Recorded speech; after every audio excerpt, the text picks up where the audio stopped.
और अब देख लेते हैं 10 बजे की 10 बड़ी खबरें। समन्वय समिति की बैठक, सर्कुलर पर उठे सवाल, अभिलाषा की तलाश जारी, किरोड़ी और मिशन गुजरात, दहशत का छठवां दिन, कोचिंग नगरी में मानवता शर्मसार, चोर ले उड़ा बाइक, रोशनी से जगमगाया कुंभलगढ़, पार्षद पति पर अटैक, गिरता तापमान, लोग परेशान। और उदयपुर में आईटी की रेड, विभाग की बड़ी कार्रवाई, 2 कारोबारी समूहों पर इनकम टैक्स की कार्रवाई हुई है। एक्मे ग्रुप और अंकुर ग्रुप पर छापे की कार्रवाई जारी है। रियल एस्टेट और फाइनेंस के कारोबार से जुड़े हैं दोनों।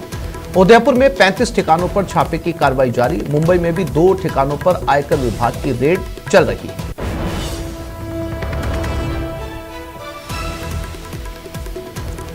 तो इस समय उदयपुर में 2 बड़े कारोबारी समूह, एक्मे ग्रुप और अंकुर ग्रुप, इन दोनों के ठिकानों पर यह कार्रवाई इस समय चल रही है।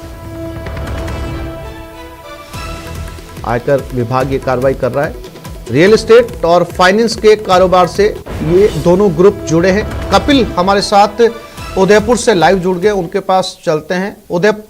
कपिल, सबसे पहले तो ये समझना चाहेंगे कौन इन दोनों ग्रुप को संचालित कर रहा है, इनके दोनों के ऑनर कौन हैं और क्या इनके काम धंधे हैं?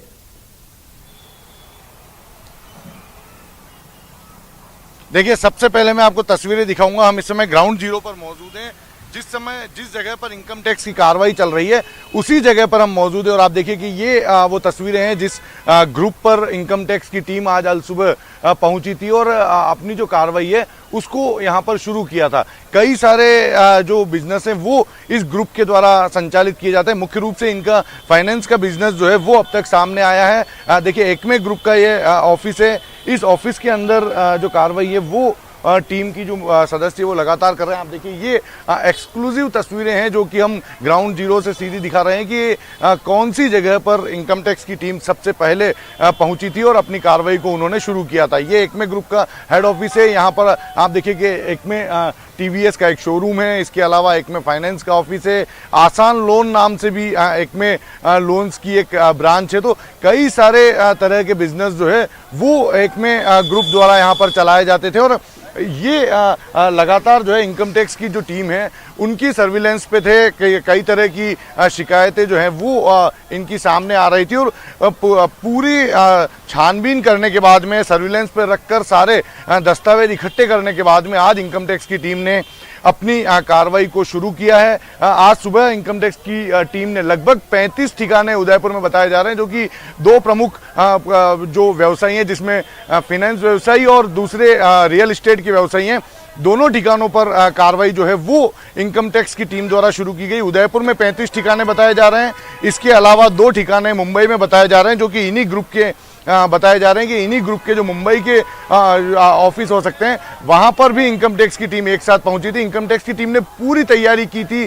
तैयारी के बाद में आप देखिए कि एक साथ अल सुबह इनकम टैक्स की टीम सभी 37 ठिकानों पर एक साथ दबिश देने के लिए पहुंची। पहले से सारे अधिकारियों को डेप्यूट कर दिया गया था, सारे वाहनों का अरेंजमेंट कर दिया गया था और एक साथ एक ही समय पर जो इनकम टैक्स की टीम थी वो जो ये सभी जो ठिकाने हैं यहाँ पर पहुंची थी। अब फिलहाल जो जानकारी मिल रही है उसके अनुसार इनकम टैक्स की टीम को ये अनुमान है कि एक बड़ी इनकम टैक्स चोरी का यहाँ पर खुलासा हो सकता है और इसी आशंका के चलते इस छापे की कार्रवाई को अंजाम दिया गया है। जैसे ही इनकम टैक्स की टीम अंदर पहुंची, हड़कंप सा मच गया, क्योंकि इनके जो मालिक बताए जा रहे हैं उनके अलग अलग जो निवास स्थान है वहां पर भी इनकम टैक्स की टीम गई थी। वहां पर भी इनकम टैक्स की टीम ने छापे मारे हैं। तो ये माना जा रहा है कि बड़ी इनकम टैक्स चोरी का जो है वो खुलासा हो सकता है। दूसरा, आप देखिए कि ये जो इनकम टैक्स की टीम जब मौके पर पहुंची थी, सभी जगहों पर पहुंची, तो सबसे पहले हर तरह का मूवमेंट जो वहां पर होना था वो मूवमेंट बंद कर दिया गया। किसी भी तरह की आवाजाही को बंद कर दिया गया, चाहे वो निवास स्थान हो, उसे भी बंद कर दिया गया। और सारे जो दस्तावेज, मुख्य रूप से जो दस्तावेज इनकम टैक्स की टीम को चाहिए थे, वो सभी दस्तावेजों को इनकम टैक्स के जो अधिकारी थे उन्होंने अपने कब्जे में ले लिया है। अब डॉक्यूमेंट की जांच की जा रही है, क्योंकि ये भी अनुमान लगाया जा रहा है कि किसी भी तरह की अघोषित संपत्तियां तो सामने नहीं आती है। इन सभी चीजों को लेकर इनकम टैक्स की टीम जो है जांच करेगी। और देखिए, ये अनुमान लगाया जा रहा है कि तकरीबन 2 से 3 दिन लग सकते हैं इस पूरी कार्रवाई को होने में। तो आप अनुमान लगा सकते हैं कि कितनी बड़ी कार्रवाई होगी कि 2 से 3 दिन जो है वो इनकम टैक्स की टीम कपिल, को आप मेरे साथ बने रहिएगा। इस समय राकेश शर्मा भी हमारे साथ जयपुर से जुड़ गए। कपिल, मैं फिर से लौटूंगा आपके पास में। राकेश, एक साथ 2 बड़े ग्रुप उदयपुर के एक्मे ग्रुप और अंकुर ग्रुप, क्या दोनों के जो कामकाज है या दोनों के व्यापार हैं वो सेम है? आपस में इन कारोबारी समूह का जो है वो कोई कनेक्शन है? क्योंकि एक साथ दोनों के अलग अलग 35 से ज्यादा ठिकानों पर इस समय कार्रवाई जारी है। राकेश, क्या अपडेट? बिल्कुल, देखिए आसिफ, जो जिस तरह के आयकर विभाग के वरिष्ठ अधिकारियों से हमारी बात हुई है, ये बेसिकली जो जिस तरीके से इनका कामकाज है, रियल एस्टेट का है और फाइनेंस का, ये दोनों आपस में कनेक्टेड हैं। इनसे जुड़े हुए इनके कई एसोसिएट्स हैं, वो कनेक्टेड हैं। और ये जो ब्लैक मनी होती थी उसको वाइट करने का एक बड़ा गोरख धंधा इनका पूरा बना हुआ था, जिसमें फाइनेंस के नाम पर ये लोगों को नकदी में उधार पैसा देते और उसको फिर चेक के जरिए लेते थे, और उस चेक को भी डाइवर्ट करके कई जो दूसरे कंपनियां इनकी बनाई गई थी, चाहे रियल एस्टेट की हो, फाइनेंस की हो या दूसरे ऐसे कारोबार हैं, वहां पर निवेश किया जाता था। बहुत लंबे समय से इनका ये कारोबार चल रहा था। तो चूंकि बहुत बड़े पैमाने पर वित्तीय अनियमितताएं इसमें हुई हैं, बड़े कैश के लेन देन हुए हैं, और जो रिकॉर्ड है इनका जो प्रारंभिक जांच में भी सामने आया और अब जब कार्रवाई में, तो उनमें भी बड़े पैमाने पर हेरा फेरी की गई है। जो निवेश किया गया है वो बोगस तरीके से निवेश किया गया है। चूंकि अभी कार्रवाई शुरू हुई है, लेकिन इसमें कई बड़े चौंकाने वाले खुलासे आगे सामने आए।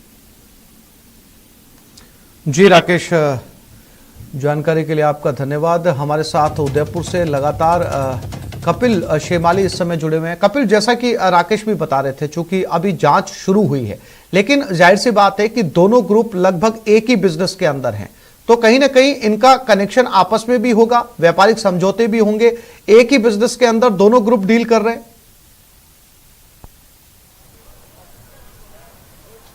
देखिए, फिलहाल ये स्थिति स्पष्ट नहीं हो पाई है कि किस तरह से इनके संबंध आपस में है, लेकिन 2 अलग अलग ग्रुपों पर इनकम टैक्स की टीम ने कार्रवाई की और दोनों ही ग्रुपों को लेकर इनकम टैक्स की टीम को शिकायतें मिली थी, सर्विलांस पर रखा था।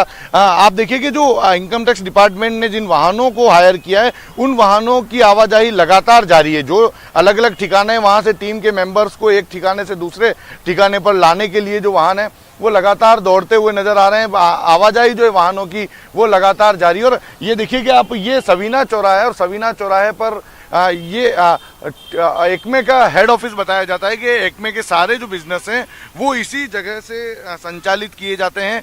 यहाँ पर आप देख सकते हैं कि कई सारे बिजनेस जो हैं हमें देखने को मिल रहे हैं, जिसमें मुख्य रूप से अगर बात करें तो आर्च फिनकॉन का एक बिजनेस है, आसान लोन्स नाम से एक बिजनेस है, एक्मे सर्वोदय ड्रीम वेंचर्स हैं, एक में लोन है। तो कई तरह के बिजनेस जो हैं वो इस बिल्डिंग के यहाँ से जो है वो एक्मे ग्रुप द्वारा संचालित किए जाते हैं, जिसमें मुख्य रूप से इनका जो बिजनेस है वो फाइनेंस से जुड़ा हुआ सामने आ रहा है। और इसी को लेकर इनकम टैक्स डिपार्टमेंट को कई सारी शिकायतें थी और उन्हीं शिकायतों की पहले जांच की गई। उनको पहले इनके सारे जो ट्रांजैक्शंस हैं उनको सर्विलांस पे रखते हुए इनकम टैक्स की टीम ने पहले पूरे तथ्य जो जुटाए हैं और तथ्य पूरे सामने आने के बाद में इनकम टैक्स की टीम ने आज छापे की कार्रवाई को अंजाम दिया है। सुबह सुबह ही सभी ठिकानों पर इनकम टैक्स की टीम पहुंच गई और वहां पर सर्च ऑपरेशन शुरू कर दिया। जी, यकीनन जैसे कि साफ तौर पर नजर आ रहा है कि दोनों ही ग्रुप के ऊपर जब एक साथ छापेमारी की कार्रवाई शुरू हुई है। कपिल, यहां पर यह देखना भी जरूरी है, चूंकि 35 से ज्यादा ठिकानों के ऊपर इस समय कार्रवाई चल रही है, कहां कहां ये बिजनेसेस हैं? क्या सारी टीमें आज उदयपुर में हैं या सभी जगह पर एक ही समय के ऊपर रेड शुरू हुई है? कितनी टीम यहां पर आईटी की पहुंची हुई है? कुछ अनुमान मिल पाया? देखिए, जो प्रारंभिक जानकारी है उसके अनुसार कुल 37 टीमें इनकम टैक्स डिपार्टमेंट द्वारा बनाई गई थी। उन 37 टीमों को एक साथ रवाना किया गया पहले से, क्योंकि सिर्फ अधिकारियों को ये जानकारी होती है कि कौन सी टीम किस लोकेशन पर तुरंत पहुंचेगी। ना तो वाहन चालक को जानकारी होती है और ना ही अन्य टीम को जानकारी होती है। तो पहले से पूरी प्लानिंग तैयार की गई थी। कुल 37 टीम बनाई गई, जिसमें 35 टीमों ने एक साथ उदयपुर में दबिश दी और 2 टीमें बताई जा रही है कि मुंबई पहुंची थी, पहले से मुंबई पहुंच चुकी थी। और जो समय निर्धारित किया गया था दबिश देने का, जब उदयपुर में टीम दबिश देने के लिए पहुंची थी, ठीक उसी समय मुंबई में भी जो ठिकाने 2 ठिकाने बताए जा रहे हैं, वहां पर जो इनकम टैक्स की टीम है वो वहां पर पहुंची थी। तो कुल 37 टीमें बनाई गई थी। 37 टीमों में दर्जनों अधिकारी शामिल हैं। वे सभी लोग एक साथ दबिश देने के लिए पहुंचे और सबसे पहले दस्तावेजों को अपने कब्जे में लिया गया, क्योंकि दस्तावेजों के आधार पर ही जो टीम है वो अपनी जांच को आगे बढ़ाएगी। उसी के आधार पर यह पता लगाया जा सकेगा कि इनकम टैक्स चोरी कितनी की गई है। अगर कोई अघोषित संपत्तियां सामने आती है तो वे सभी दस्तावेज के माध्यम से ही सामने आ पाएगी और उसी के आधार पर इनकम टैक्स की जो जांच है वो इस समय इन सभी ठिकानों पर, मुख्य रूप से आप देखिए ये मुख्य ऑफिस बताया जा रहा है, तो यहाँ पर भी चल रही है, इनके मालिकों के निवास स्थान पर भी चल रही है और सभी ठिकानों पर एक साथ सर्च ऑपरेशन जो है वो जारी है। जी, जानकारी के लिए कपिल आपका धन्यवाद। नजर बनाए रखिएगा, अपडेट आपसे लेते रहेंगे। आगे बढ़ते हैं। सरकारी स्कूल में छल का जाम। बीकानेर में स्कूल में शराब और नॉनवेज की पार्टी हुई। असामाजिक तत्वों ने रात में स्कूल में पार्टी की। बंद स्कूल के मुख्य गेट को तोड़कर पार्टी की गई। सुबह क्लासरूम में हड्डियां मिली, रोटियों के टुकड़े मिले। घटना को लेकर ग्रामीणों में आक्रोश है। स्कूल प्रशासन ने पुलिस को इसकी जानकारी दे दी है। राजकीय उच्च माध्यमिक स्कूल में यह पार्टी हुई थी। डूंगरगढ़ के तौलियासर गांव का यह मामला बताया जा रहा है।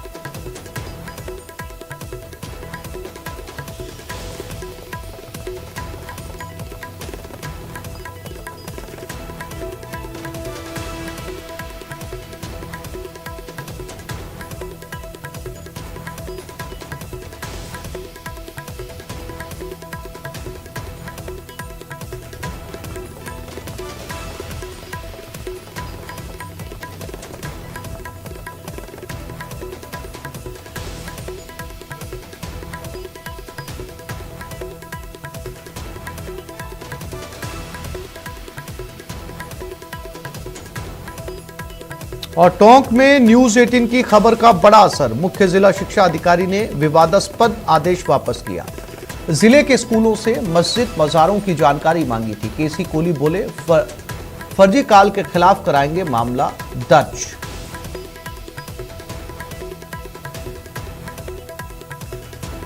तो फिलहाल न्यूज 18 राजस्थान की खबर का बड़ा असर। विवादास्पद आदेश वापस हुआ। जिले के स्कूलों से मदरसों, मज़ारों और मस्जिदों की जानकारी मांगी गई थी और टोंक में न्यूज 18 की खबर का यह असर नजर आया। दौलत पारिक हमारे साथ जुड़ गए थे। दौलत, सिरे से समझना चाहेंगे ये पूरा मामला था क्या? देखिए, दरअसल 21 तारीख को एक मुख्य जिला शिक्षा अधिकारी के कार्यालय से आदेश जारी होता है। जिले भर की स्कूलों से मस्जिद और मज़ारों की जानकारी मांगी गई थी, जिसके बाद में विवादास्पद इस आदेश के बाद में चारों तरफ चर्चाएं होने लगी कि इस तरह का विवादास्पद आदेश जारी करने की वजह क्या है, इसके किसके आदेशों पे जारी हुआ। हालांकि केसी कोहली जो मुख्य जिला शिक्षा अधिकारी है, उनसे जब अभी बात हुई, जब हमने रात को भी बात की थी, उनका ये कहना था कि आदेश हाथों हाथ वापस ले लिया गया। कोई फर्जी कॉल सीबीआई ऑफिसर बनकर के उनसे मांगी गई थी कि सुरक्षा की दृष्टि से जिले की सभी स्कूलों से इस तरह की जानकारी मांगी। हालांकि उनका यह कहना है कि हम तुरंत ही आदेश को वापस ले लिया है, लेकिन उसकी आदेश की कॉपी वापस होने की फिलहाल रात तक नहीं आई थी। अभी सुबह जब उनसे बातचीत हुई तो उन्होंने वो आदेश की कॉपी भी वापस दी और 21 तारीख की ही बताई जा रही है। उसमें लिखा गया कि जो आदेश ये जारी हुआ इसको प्रत्याहरित किया जाता है, यानी कि वापस ले लिया जाता है। कुल मिलाकर के जिस तरह का आदेश था, जिस तरह का विवादास्पद आदेश था, पूरी तरह से अगर देखा जाए तो वो गलत था। हालांकि अब उनका ये कहना है कि फर्जी कॉल को लेकर के संबंधित मामले में यानी विभाग के अधिकारियों से बातचीत करके पूरे मामले में एफआईआर भी दर्ज करवाई जाएगी। उनका ये कहना था कि साइबर क्राइम से जुड़ा हुआ पूरा फर्जी कॉल की जांच जो है कौन करेगा? क्या जानकारी इस फर्जी कॉल के बारे में, क्योंकि इस फर्जी कॉल के बाद में इस आदेश की कहानी शुरू होती है। हमने उनसे पूछा कि कैसे पता चला, तो उनका ये कहना है कि इस तरह की विभाग आज तक कभी कोई जानकारी नहीं मांगी गई है और मांगता भी है तो लिखित में आदेश आते हैं। कुल मिलाकर के इनके पास एक कॉल आता है और तुरंत आनन फानन में ये इस तरह का आदेश जारी कर देते हैं। हालांकि उनको खुद को एहसास भी हो जाता है कि ये जो पूरा मामला है, जिस तरह का आदेश मांगा गया है, वो कहीं न कहीं फर्जी, मतलब इस तरह का कोई विभाग नहीं मांगा गया, विभाग ने नहीं मांगा। उनका ये भी कहना था कि जिस तरह से पोलाइटली तरीके से सामने वाला बात कर रहा था, पहले तो घंटे भर में पूरी जानकारी मांगी गई थी, फिर उनका ये कहना इस तरह की जानकारी विभाग के पास नहीं है, तो उनका कॉल करने वाले का ये कहना था कि आप इकट्ठा करके दे दीजिए। तो केसी कोहली जो है, उनका ये कहना है कि जिस तरह से पोलाइट तरीके से वो बात कर रहा था, ऐसा एक बार ही लगा कि हो सकता है वो अधिकारी हो, लेकिन आदेश जारी करने के बाद उनको ये एहसास हुआ कि इस तरह का आदेश कोई अधिकारी तो नहीं मांग सकता, और मांगता तो लिखित में आदेश आता है या उसकी संबंधित अधिकारियों को भी जानकारी होती। कहीं ना कहीं उनको एहसास हुआ कि ये फर्जी कॉल है, उसके बाद उस आदेश को वापस लिया है, और अब ये विभाग के संबंधित अधिकारियों से बातचीत करने के बाद इसके खिलाफ साइबर से जुड़ा हुआ ये पूरा मामला है, तो वो मामला दर्ज कराने की सोच रहे हैं या करवाएंगे। जी दौलत, केसी कोहली भी हमारे साथ जुड़ के उनसे बात करते हैं। केसी कोहली जी, क्या ये पूरा मामला था, किस तरीके का एक्शन अब लिया गया इस पूरे मामले को लेकर? सर मैंने अभी बता दिया है, 2-3 अपने 22 लेने वाले आए थे, उनको सबको बता दिया जो था जी कि भाई इस तरह से कोई फ्रॉड कॉल आया था, अधिकारी बन के फोन कर दिया, हमने थोड़ा जल्दबाजी में आदेश जारी कर दिया, उसको वहीं उसी समय हाथों हाथ वापस भी ले लिया। जब हमें पता चला, हमने उस चीज को देखा कि यार ये तो वातावरण बिगाड़ने वाला है। नहीं, केसी कोहली साहब, आप जिला शिक्षा अधिकारी है, एक जिम्मेदार पद पर है, आपको कोई भी कॉल करके किसी भी तरीके का आदेश कैसे जारी करवा सकता है? आप इससे पहले भी कई आदेश जारी करते आए होंगे, उसकी एक रूटीन प्रक्रिया होती होगी कि किस तरीके से आदेश जारी होते हैं। फोन कॉल पर आदेश जारी किया गया? कुछ बातें कुछ अधिकारियों पे मतलब इस तरह से हाथों हाथ भी करनी पड़ती है, तो उस हिसाब से हमने उसको ले लिया। मैं कुछ दूसरा काम कर रहा था, तो मेरा मतलब ध्यान डाइवर्ट था, तो उसको हाथों हाथ पता चलने पर हमने हाथों हाथ वापस कर लिया। फिर उसको कोहली साहब, वो नंबर आपके पास आपने जांच के लिए भेजे जिस नंबर से आपको ये आदेश जारी करवाया गया? सर वो पुलिस से सब निकाल लेगी, हम उनको दे रहे हैं और FIR दर्ज करा रहे हैं। जी केसी कोहली साहब, शुक्रिया जुड़ने के लिए। जिला शिक्षा अधिकारी जिन्होंने आदेश पारित किया, इनका कहना है कि इनको किसी अधिकारी ने कॉल किया था और उसी कॉल के बेस पे इन्होंने आनंद फानंद में आदेश पारित कर दिया। आप कहते हैं फर्जी कॉल है और इसकी जांच पुलिस करेगी, ये पूरा मामला है।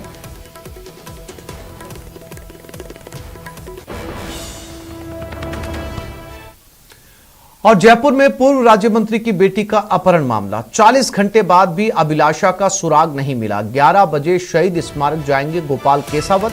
अभिलाषा के मोबाइल की अंतिम लोकेशन जगतपुरा फाटक आई थी। थाने की पुलिस इस पूरे मामले में तलाश कर रही है। सोमवार शाम को प्रतापनगर इलाके से लापता हुई थी अभिलाषा। गोपाल केसावत ने अपहरण का केस दर्ज करवाया है।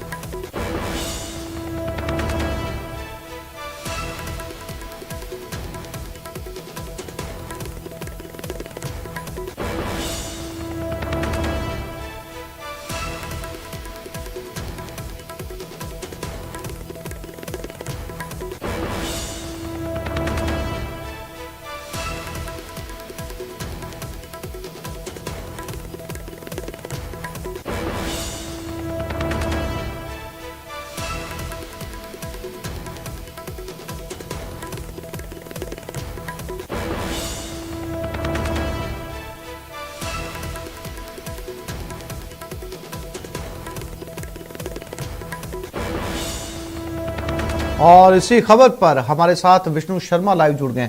विष्णु, काफी समय बीत चुका है और परिजनों का हाल बुरा है इस समय, और अभी तक अभिलाषा का कोई सुराग नहीं मिला है।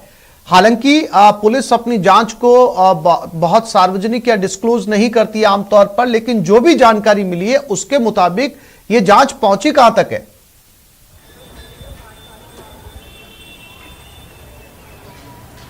देखिए, मंगलवार शाम को करीब 5:30 बजे अभिलाषा प्रतापनगर इलाके में अपने घर से स्कूटी लेकर निकली थी, जिसके बाद उसका अपहरण का मामला सामने आया। उनके पिता गोपाल केसावत, जो कि पूर्व राज्य मंत्री का दर्जा प्राप्त हैं, उन्होंने प्रतापनगर थाने में मुकदमा दर्ज कराया था। जिसके बाद अब तक की जानकारी में ये सामने आया कि अंतिम लोकेशन अभिलाषा की जगतपुरा फाटक के पास होना सामने आई है। वहीं पर जयपुर जिले के ईस्ट जिले की डीएसटी की टीम में लगातार पिछले 40 घंटे से सीसीटीवी फुटेज खंगाल रही है, लेकिन उसके आगे कोई सुराग नहीं लगा है। लेकिन आज भी हमारी गोपाल केशवावत से सुबह बात हुई थी। उनका कहना था कि 11 बजे से वे शहीद स्मारक जो कि पुलिस कमिश्नरेट के पास में, वे वहां पर पहुंचेंगे, अपने परिजनों के साथ धरना देंगे। और इसी पूरे मामले में गोपाल केशवावत का कहना था कि पुलिस अधिकारियों से रात को भी उनकी बातचीत हुई थी। उनका कहना था कि जल्द से जल्द आपकी बेटी को सकुशल बरामद करेंगे। वहीं पुलिस के सूत्रों का दावा है कि जल्द ही पुलिस पूरे मामले का खुलासा करेगी, लेकिन अब तक इस पूरे मामले में अधिकारी कुछ भी बोलने से बच रहे हैं और कुछ भी कोई अपडेट जो जानकारी है वो नहीं दी जा रही है। लेकिन सूत्रों के मुताबिक अभिलाषा की मंगलवार शाम को लापता होने के बाद में, गायब होने के बाद में अंतिम लोकेशन जगतपुरा फाटक आई थी। जी विष्णु, अंतिम लोकेशन निकाल ली गई है जगतपुरा फाटक के पास में, स्कूटी मिलती है एयरपोर्ट रोड के ऊपर, और पिता जो है वो मामला दर्ज करवाते हैं अपहरण का। तो अब सवाल ये है, पुलिस चूंकि जांच कर रही है, पूरा मामला अभी जो है वो अनुसंधान के दौर से गुजर रहा है। विष्णु, क्या किसी के ऊपर जो है वो केसावत ने संदेह जताया है? कुछ लोगों के नाम बताए हैं पुलिस को जिसके आधार पर पुलिस की जांच आसान हो पाए, या इस समय सभी अंधेरे में तीर चला रहे हैं?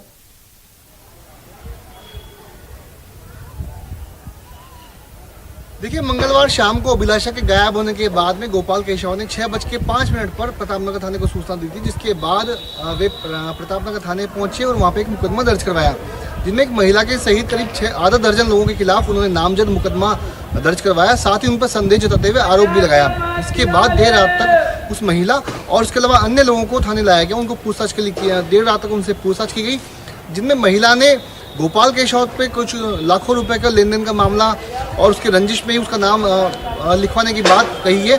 वहीं पर दूसरे आरोपी का ये कहना था कि गोपाल केशवावत ने तो उन्हीं पे हमला करवाया था, जिसमें हमले में वो घायल भी हुआ, और उसी व्यक्ति के मुकदमे में गोपाल केशवावत को रामनगर थाने में भी पकड़ा गया था।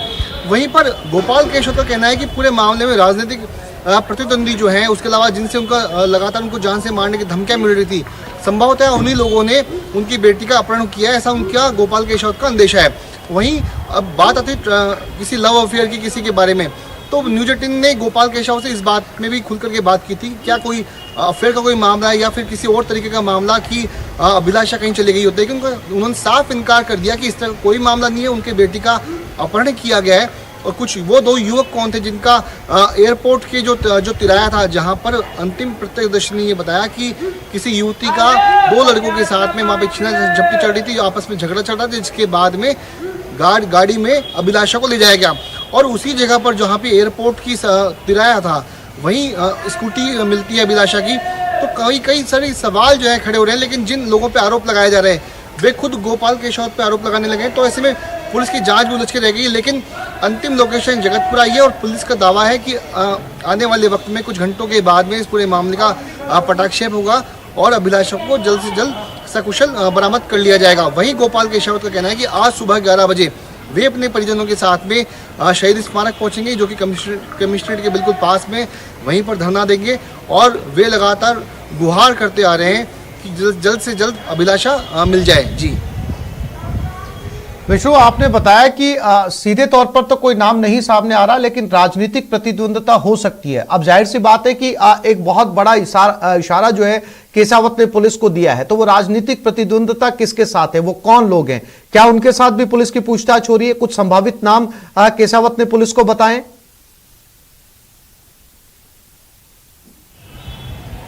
देखिए, गोपाल केशवावत ने जो मुकदमा प्रतापनगर थाने में दर्ज करवाया, जिनमें जो नाम लिए गए, एक महिला सहित करीब आधा दर्जन लोगों के नाम उन्होंने संदेह जताते हुए लिखे हैं। उनसे पूछताछ के बाद अभी तक यही सामने आया कि उनके बीच में पहले से ही आपस में रुपयों को लेन देन और एक दूसरे पे जानलेवा हमला करने की बात सामने आई है। तो जिन लोगों पे आरोप लगाए गए हैं वे खुद गोपाल केशवावत पे आरोप लगा रहे हैं। वहीं पर गोपाल केशवावत का कहना है कि इन्हीं में से कुछ लोग संदेहास्पद हैं, उनकी भूमिका संदेहास्पद है। लेकिन अब तक सबसे बड़ा सवाल है कि वो कार आखिर कौन थी, उस कार का नंबर सामने नहीं आया। वो 2 युवक कौन थे जिनका एयरपोर्ट तिराहे पर उस लड़की से, यानी अभिलाषा से, संभवतः अभिलाषा से उनका झगड़ा चल रहा था, क्योंकि प्रत्यक्षदर्शी ने ये कहा कि अंधेरा होने की वजह से वो उनके चेहरे नहीं देख पाया। यानी कि झगड़े होने की बात पुष्टि वहाँ पर प्रत्यक्षदर्शी कर रहे हैं। वहाँ पर एक कार थी, वो पुष्टि कर रहे हैं, 2 लड़कियां वहाँ मौजूद थी, एक लड़की वहाँ मौजूद थी। नजर बनाए रखिएगा, अपडेट आपसे लेते रहेंगे। फिलहाल तमाम जानकारी के लिए आपका धन्यवाद। एक छोटे से ब्रेक के लिए रुक रहे हैं, जल्द लौटेंगे।